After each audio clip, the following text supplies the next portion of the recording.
Get started. Hi, everyone. I'm Kevin Organichek. I am the founder of TPAPT, and we're going to talk about the unscored questions on the ACT. And I have to admit, I don't know the implications of the unscored questions on the ACT.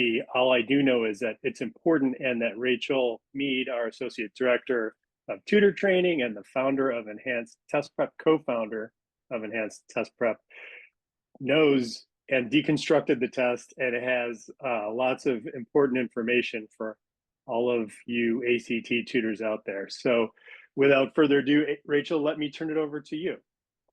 Perfect. I did not do an intro slide here. I have to let you know that this is a deck that I directly pulled from the training that I did with my staff a few weeks ago. But as Kevin said, my name is Rachel Mead. I have been in the test prep and tutoring space for over 30 years now. And I've written content not only for my own organization, but for TPAPT as well as some big national name players out there. ACT and SAT are my passion, my heartbeat. I live and breathe and love to geek out on these things. So I'm excited to spend some time with you talking more about what's going on in the world of ACT as we're navigating the digital test, as we're navigating the changes to the pencil and paper exam come September. This is designed to be interactive. So please ask me questions as we're working through this, because there is a lot that we need to be cognizant of, especially as we're thinking about how we're going to be supporting our students as they're navigating these changes with us. So the first thing that I want to cover is what's going on in terms of unscored questions. So we know when we're talking SAT, they have a couple of questions, 2 questions in each of the modules that is unscored, where they're beta testing. ACT has done away with the experimental section on the exam, and they have moved to beta testing within each module every single administration. Keep in mind, this is currently in place for the digital administration starting back in April, as well as this weekend. It's digital for July. Come September, when our pencil and paper test changes, this will be in place for our pencil and paper test as well. So English has dropped to 50 questions within the module, but only 10 of those questions are unscored and 40 are scored. And we'll talk more about what we're seeing within the passages as we're looking at this. With math, of the 45 questions, we have 4 that are unscored that they're beta testing on. Reading is a big whopper. They've dropped from 40 questions to 36 questions, but 9 of those questions are unscored. So we need to pay attention to the fact that our ACT score of 36 is now coming from 27 questions. Science, which is moving to optional, they have increased to 7 passages on that. And we have 1 full passage of 6 questions that is getting beta tested. So we have 34 questions that are being scored within that science section. So again, when we're looking at reading and science, we have less than a question per point ratio in terms of how students are going to be gaining the points they have access to. Now, please remember, when we're talking about these unscored questions, there is nothing within the passage itself or within the questions that tells students these are unscored questions, so that ACT can get a more realistic representation of the degree of difficulty of the questions that they're beta testing and whether or not they're going to be putting those into future modules and the degree of difficulty they'll be tagging them with, so to speak, as we're moving through that. All right, so let's talk a little bit more about what is going on with this. When we're looking at the English, we know right now our modules are 75 questions, 5 passages, 15 questions per passage. The new version of the exam is moving to 6 passages. 3 of those passages have 10 questions each. 2 of those passages have 5 questions each. Of the 4 exams in the Big Red Book, which is where some of this analysis has come from, it is one of the 10 question passages that has been designated as beta testing. Now, this, in some cases, we can see it's coming in as that last passage, which is hugely beneficial for students who don't have familiarity with the test or haven't been prepping in terms of where they might run out of time. But we can also clearly see that that is not always the case. And our students need to be ready, at least for right now, for any 10 question passage being the passage that is unscored. Now, in both the digital version that was given in April and these 4 tests that they're giving us access to in the Big Red Book, as well as their digital versions of the exact same test, neither of the 2 5 question passages in these modules is going towards the unscored. While we don't know for sure that that is always going to be our long-term pattern, we have to take it at face value right now from ACT. So that means while you're working with your students on plan of attack, we need to make sure that they are not letter of the day or guessing or running out of time on either of the 5 question passages, because we're showing that those are ones that are getting scored.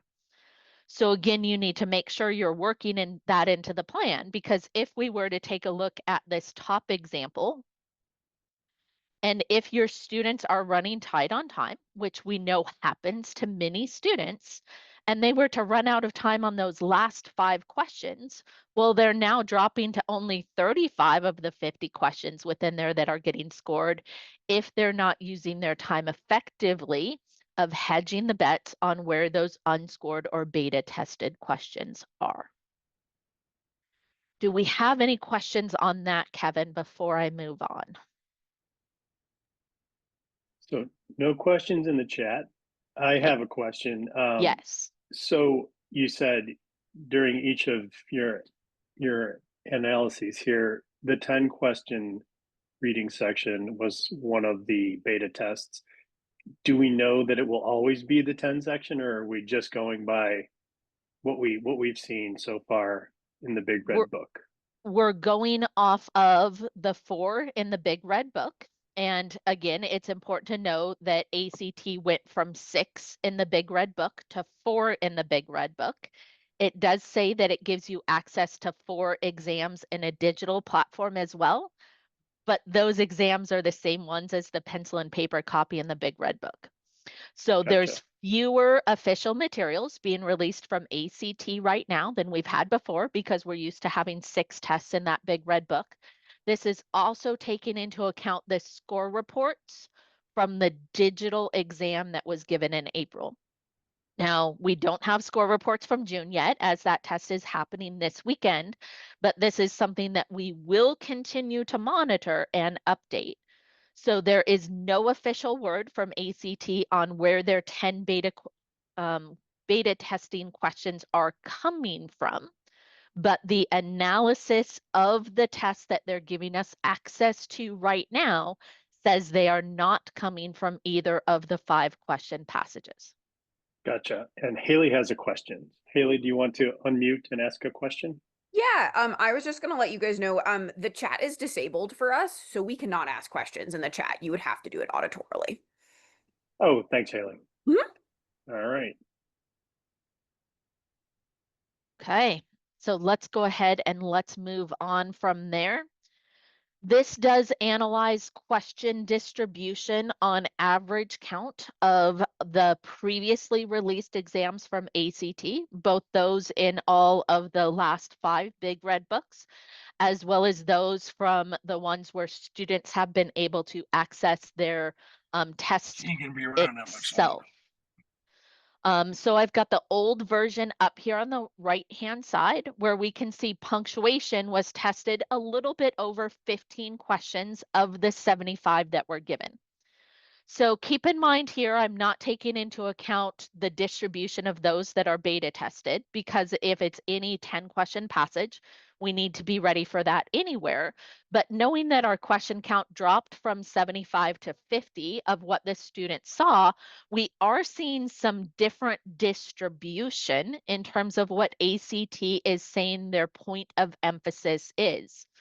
So punctuation dropped in half, even though our question count only dropped by a third. Author's purpose did not decrease.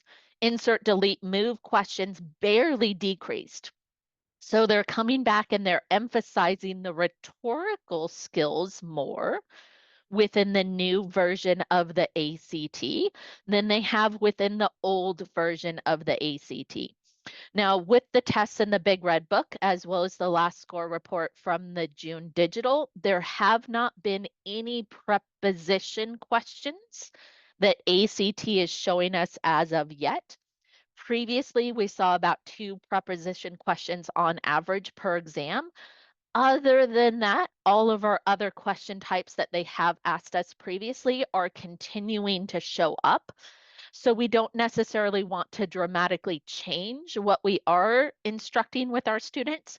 You can back burner prepositions as of right now, but just remember that students need to stay literal with regards to those.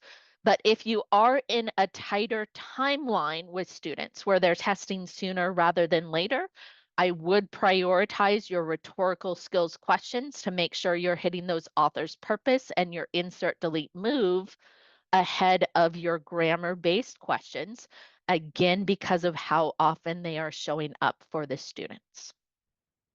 So I'll pause there and see what questions we have on this.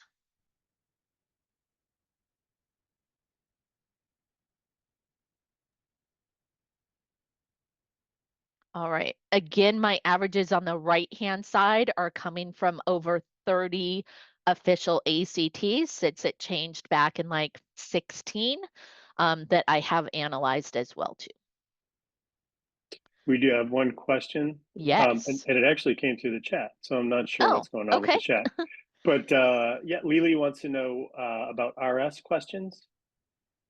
What about Rhetorical RS questions? skills. Yes. Okay. What is the question on them?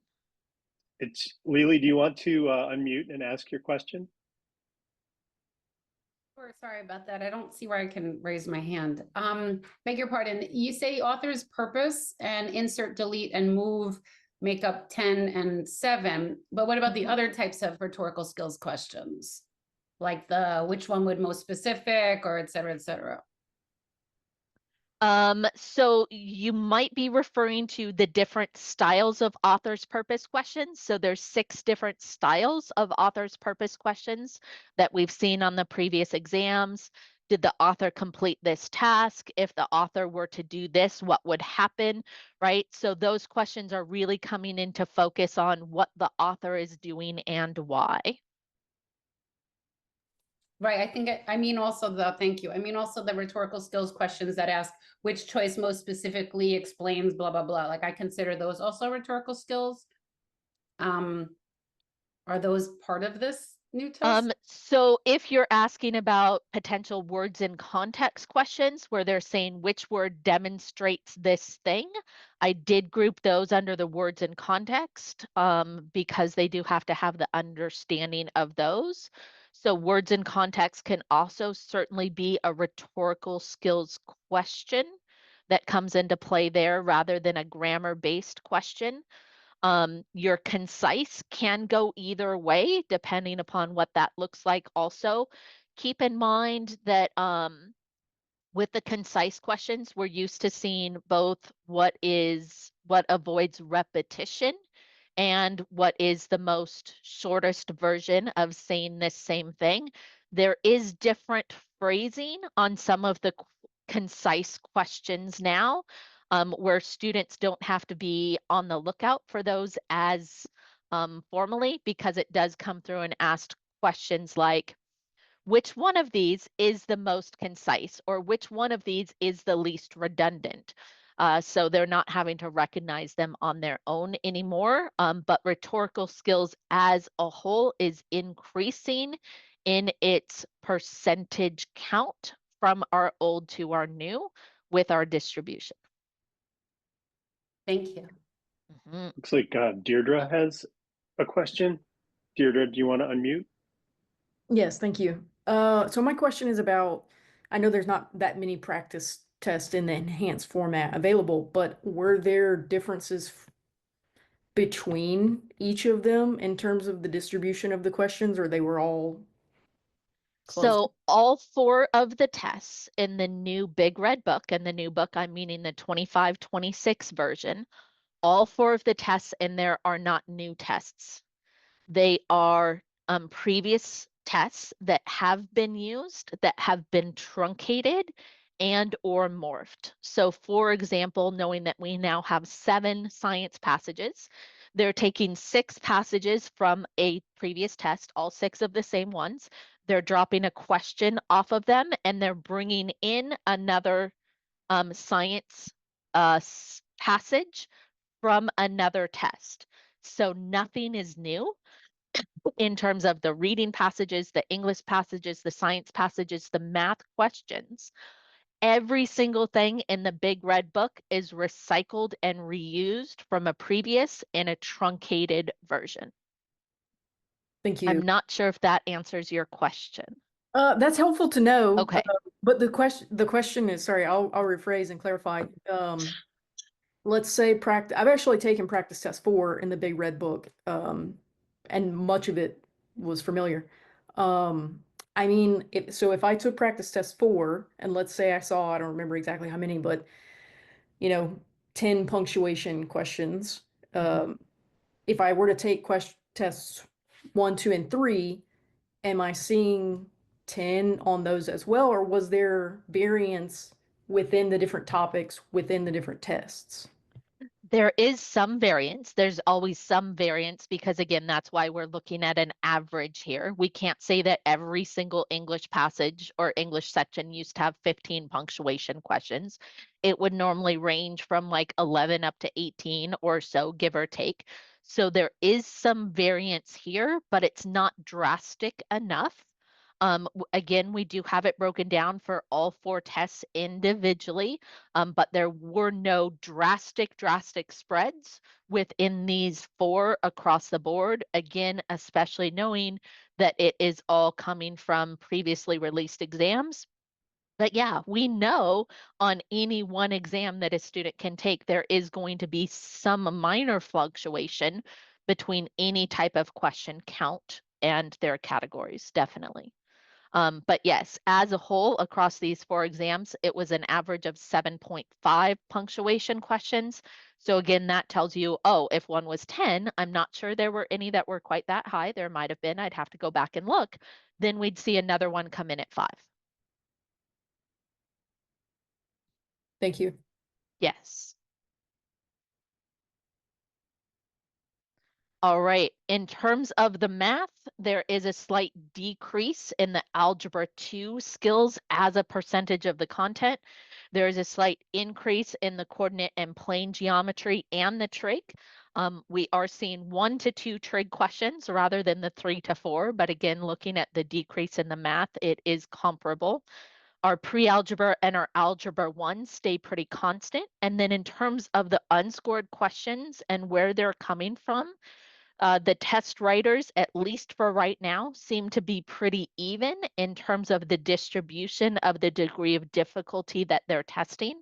So this does look at those 4 tests in the Big Red Book and let you know the question number of which ones did come across unscored. So it looks like we're seeing something within that high single digits, something towards the medium to high teens, something in the high 20s, and then something in the high 30s or very low 40s of the 45 questions that we're seeing here. Okay, so math is definitely the part that is least changed across the board in terms of these exams. Now, I do want to point out, I'm not sure if you joined us a few weeks ago when we were first talking about the changes, but there have been some students that are definitely saying they feel like the math gets harder or is harder Keep in mind with our 60 question distribution, we've got about 1 through 20 that are easy, 21 through 40 that are medium, 41 through 60 that are moving into the hard category.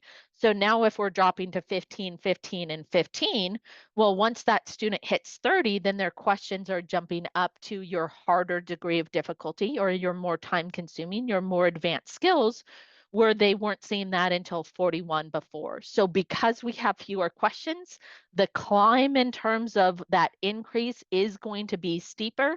And so students might feel it or internalize it a little bit more because yes, we do get harder faster just because there's fewer questions, but it's not a change in the distribution as a percentage of the degree of difficulty.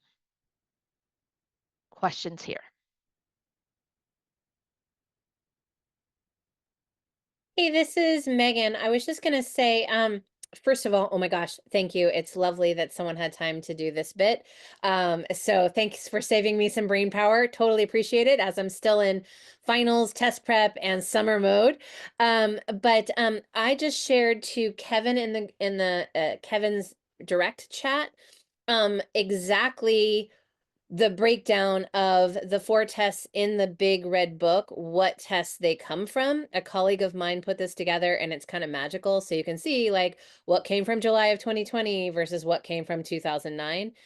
Kevin, I don't know if it's convenient to share that back out to the group. I had to break it up because of course there's like a word limit or a character limitation in the chat. I'm also happy to like throw it together in a doc. I just had it in my Slack channel, but if that would be helpful to people, because it's really nice to feel like, oh, hey, I can just go grab an old test. I don't have to redo all this stuff, if that's helpful. Yeah, that's very kind of you, Megan. I couldn't highlight the chat and put it out. So yes, if you wouldn't mind sending it in an email, then when we publish the recording, we'll add that as a like a PDF file that folks can look at as well. And thank you so much for doing that. It was actually my colleague Michael Nugent, so think highly of him. But I will I'll put that together in a doc and send it to your email. Thanks, Kevin. Thank you. And then it's also helpful to know because these new tests aren't labeled, again, if your document has it, Megan, great. Otherwise, we can tell you which tests in terms of that like CO3 or whatever coding they were pulled from so that you know what not to repeat when you're grabbing those old tests for some additional practice. I believe that all those 3-digit codes are in there. Excellent. In terms of the distribution of question type, the new exams, we are not seeing any scientific notation, absolute value, or vector questions. Again, I don't feel like we have enough data, especially knowing how rare those questions were previously, to say that they are not coming. But again, it is something for you to keep in mind as you are working on prioritizing concepts within what you're covering with your students. I was surprised, to be honest, even though geometry as a whole is increasing, a lot of that is coming from some of our other categories that our area perimeter volume questions did decrease by about half. So that is important to know. We had very little change in terms of functions, so they're still emphasizing those pretty solidly as we're moving through our various pieces here. All right, reading is where things get sticky. And again, keep in mind that we only have 36 questions in this section now, and we only have 27 of those that are being scored. Now, in terms of labeling, the first test is labeled as that lit test. The next 3 are all labeled as informative. It is not using the labels of humanities, social science, or natural science any longer. However, knowing again that in the big red book, these were all sections that were pulled from previous exams, the order did not change. So they were still in as lit, social science, humanities, and natural science, even though they were not labeled as such. But it is something helpful to keep an eye on in terms of whether or not they're choosing to keep it that way. When it came to the unscored, I was very surprised to see that one of the unscored was the dual, but it did happen. We also had a lit that was unscored, and we had 2 humanities that were unscored. So again, I'm not sure if they're just sticking to the middle, but we expect, just like our current natural science can show up as a dual about 10% of the time, that natural science is going to come into this mix as well. Now, one of the things I want to point out here is this big part in the middle. In 2 of the tests in the big red book, a full entire story or passage of 9 questions was unscored. However, in 2 of them, the first question was scored and the next 8 of the detail were not, and then the first question of the next passage was unscored. So it overlapped of 8 questions from one passage and 1 question from another passage that the big red book had designated as unscored. I'm assuming that somebody made a mistake and that it is supposed to be a whole entire passage, but this is something we have to be very careful of. So what does that mean in terms of those students that are really struggling with their time? Well, it means that we can't take the chance of there being one passage that they're not getting a handle on in any way, shape, or form. So they need to make sure that they're prioritizing any of their shorter questions, their line reference questions, their detail questions between 2 remaining passages, rather than getting their accuracy really solid for any one of those 2 remaining passages at the end. So again, it's going to make a big difference. Granted, yes, we do have an additional 5 minutes that they're giving us to get through these 36 questions. But for those students that really struggle with their timing and pacing, it is so vital that tutors thoroughly work through their plan of attack on where they're using their time. Because if their accuracy is only across 3 of those passages and one of those passages happens to be the unscored, that means that the student's accuracy or their 36 points is going to be dependent on those 18 questions that are scored. So this is where tutors really have to be most cognizant of what they're changing with their approach while they're getting students used to the high degree of timing and pacing that must happen within the reading section. So I'm going to pause here for questions again. I have a comment from Lily. There are several errors in the new Red Book, and the Scantron is still the old version with number of questions. The instructions at the beginning say to add the science into the composite. So it might be relevant. I mean, I think it's relevant for folks who are using the Red Book to just be cognizant of that fact. And Haley has another question. Go ahead, Haley.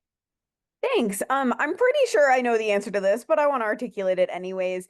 Do we have reason to believe that when the ACT is going to publish these exams, they know exactly what questions they want to be these field questions ahead of time? Or is this something that you have any reason to believe that they're constructing after the fact based off of curves? My understanding in terms of the Fair Data Act in place is that it must be established before the test is administered. Perfect. Thank you so much. Quick question here, Steve Rosner.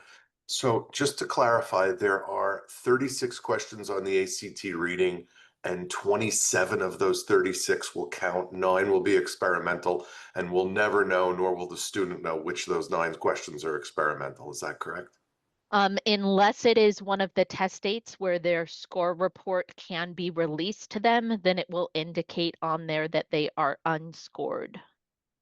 Other than that, no, there is no way for us to know, because again, even in these unscored or experimental ones, they were still passages pulled from previous exams. They all looked identical in terms of their construction, I should say. So during the test, you don't know. You just won't Correct. know, right? Yep. But that's the bottom line in September. If someone takes the test, they're going to have 36 questions, 27 will count, and the student will never know which 9 will not count. Correct or incorrect? Not while they are testing. Can you clarify that? Yes, because there are 3 test dates over the course of the year where they can pay to get the analysis of how they performed on the test afterwards that shows exactly which questions they missed and provides them a copy of the test. When that happens, it will show which questions were experimental I at that understand. point in time. I also want to clarify for you, Stephen, that if students took the digital in June or are taking, sorry, if they took the digital in April or are taking the digital for June or July, this is already in place for the digital. And it'll be like this too on the pencil paper version if they take it? Pencil and paper will be this way come September. But same format, 9 will not count. Correct. Got it. So for right now, the digital version, this applies to the digital version, but to the paper and pencil version, it does not yet apply until It does not apply for June or July. It does apply for September when our digital and our pencil and paper will be the same version. Perfect. Thanks. Good questions. All right. In terms of distribution of content, again, keep in mind that we only dropped by 4 questions between the old test and the new test. We did see a slight increase in terms of our main idea questions coming into play. Everything else held pretty darn constant looking at the changes in place. So again, nothing here that we're changing in terms of what we should be instructing our students to do with the various question types. We just need to be aware of that unscored. So content and strategies hold in place.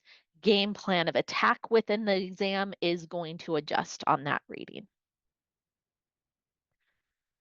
All right, so for those of you that might have been working with the ACT pre-change in 15 or 16, there used to be 7 science passages in the science section at that point in time. There were graphs, 3 experiments, and 1 fighting scientist that did have this question distribution in place. We have gone back to 7, but they have changed the distribution slightly. So there are 2 charts and graphs. Each of these have 5 questions in them. There are 4 experiments with 6 questions and 1 fighting scientist or conflicting viewpoints. In the June digital version of the exam, as well as the 4 that are in the big red book now, every single passage that was designated experimental, beta testing, unscored, whatever you want to call it, was an analyzing experiments passage. Now, again, based upon our familiarity with what the ACT used to look like, that makes sense in terms of the emphasis that they were having between the 3 types of passages. If this holds true or not in terms of this same distribution with passage type and what is experimental is yet to be known. Again, we can only base this on what they're showing us in the very little tipping of their hand that they are giving us. But this is important to take into account with your game plan of attack for students unless we know otherwise. So students should be moving from their 2 charts and graphs passages to their fighting scientist passage, and then to their analyzing experiments passage. Because again, if they're going to run out of time, we want to help them align the stars as much as we can and have them run out of time on an analyzing experiments passage with the hopes that it is the beta testing or the unscored rather than running out of time on a fighting scientist, which they're not showing us yet to be unscored. Now, again, please hear me say for the current digital version, as well as the version come September, even when students take science, science is not part of their composite score. It is an entirely separate score. So their composite score is found by taking their English, reading, and math and dividing by 3, and science is kicked to the curb. So that means if you have students that are prepping now and going to be continuing that through September, you need to make sure that you're helping them hit their desired composite score based upon the English, math, and reading alone. Even if they opt in for the science, it is not part of their composite score come September with a pencil and paper or come digital examination now. Questions? That's pretty big. Yes. That information. I would Yes. love to ask a question about using the old material. So right now I'm thinking, do I just use old material for practice and just use it, right? Like I don't adjust anything, right? I mean, in one sense, that's easy and that's fine, especially if I'm going to use the new modified tests for mock tests, right? Yes, when they're doing a full thing timed for a score, right? Yes, I Get it would right, save right? your big red book test for that. But then I've also thought about, do I use the old material and just allow the extra time? I mean, I can make those time adjustments, or Mhm. do I take some old tests, modify them by adjusting, So I'm kind of like, this is what I think about at 2 o'clock in the morning. I'm Yep. curious what other people are thinking I'll about. let you know what I've done up to this point, Megan. For reading and math, I have used more recent, older tests, and I have taken out one detail-based question from each reading passage, including the dual, right? So dropping all of those passages to just 9 and give them the 40 minutes. With the math, I am taking out one question of every 5 for them. And again, I'm just going, okay, I'm going to remove the 4th question. I'm going to remove the 8th question, whatever it is. So I'm just eliminating one because again, it's going to be a little bit more random in terms of where those come up with what you're looking for. With the science practice, I am going to the older ACTs pre-change back when there were 7 passages within those. Again, keep in mind they're going to have an extra charts and graphs than they have experiments, but it's going to be more representative in order to get those 7 passages in place, because a 7th passage, even though there's fewer questions in each passage, is different than 6 passages in terms of timing and pacing, the student's brain space, things of that nature. Yeah, Within the English, I am not making any adjustments directly, other than just making sure it's the right number of questions. But it's hard to duplicate these 5-question passages. So it's just a matter of saying, I want you to stop at this question. But overall, the English is the least changed in terms of what they're seeing. Because again, even those 5-question passages are abbreviated passages from other tests that we've already seen. right, right. So yeah, I am totally with you. I need to save their big red book where they have those 4 tests when I need to work on endurance and what they're doing for a score. And it's my job to change, like you said, some of those other exams in terms of timed drills that I'm putting into practice for them. I really like that. Because first of all, I want to say, and I think you're in the same boat. I feel so vindicated because I've been saying there are 6 passages in science now, but I know I'm going to see the day when there are 7 again, right? But like with the math, I've always kept old tests because I swear the hard ones aren't going to be what you saw last year. They're going to be what showed up 10 years ago, right? So that's my hardest thing is probably taking out the every, 4, 8, 12 of the math. Cause I'm like, man, but what if you saw this one and it helped you, right? So yeah, no, but super helpful, Rachel. Thank you so Yeah, but much. we also know the math, especially with the question distribution that we're seeing in 45 through 60, right? There's 100 different topics that they love to put in there, and you're going to see this one random one that sneaks in all the time. And so regardless, math is always the place that we have to spend the most time exposing students to content because it does get so diverse. Yeah, totally. Thank Rachel, you. Steve Rosner, one more question, if I may ask. So I'm a student. I take the test in September with science. hypothetical scores. I get English 30, math 30, reading 30, science 36. My composite is 30. Correct. And will the colleges see that extra 36 as the science score, or is it just like a hidden score? It is not a hidden score. It still should be sent when students take it. Right now, the prestigious, elite, competitive colleges are all telling us that they're still going to want to see a competitive science score. Keep in mind, it can definitely still be used by colleges for particular majors, especially those in the STEM base. But again, it is analyzing data, right? So the vast majority of students, even with this new stuff coming into play, should have a reading score and a science score that are typically within 1 point of each other because they use the same skill set of analyze the data and process. We just have our charts and graphs that we have to take into account with that. But yes, that 36 does not jump up their composite any longer. It is its own beast. And it will not be part of a super score either, correct? They can still super score their science where they're just picking their highest science score overall. But it But doesn't it does factor. not go into a super score composite or the composite for that sitting. Thank you. Yes. Okay, we have a few questions here. So I will start with from the chat. Lily asks, should we use the old or new red book tests as a diagnostic? And what about super scoring between current test and new test in September? So any thoughts on that, Rachel? Students will be able to super score any official ACT. Okay. That doesn't matter if it's a digital version, if it's a pencil and paper version, if it's the longer version now, if it's the shorter version later.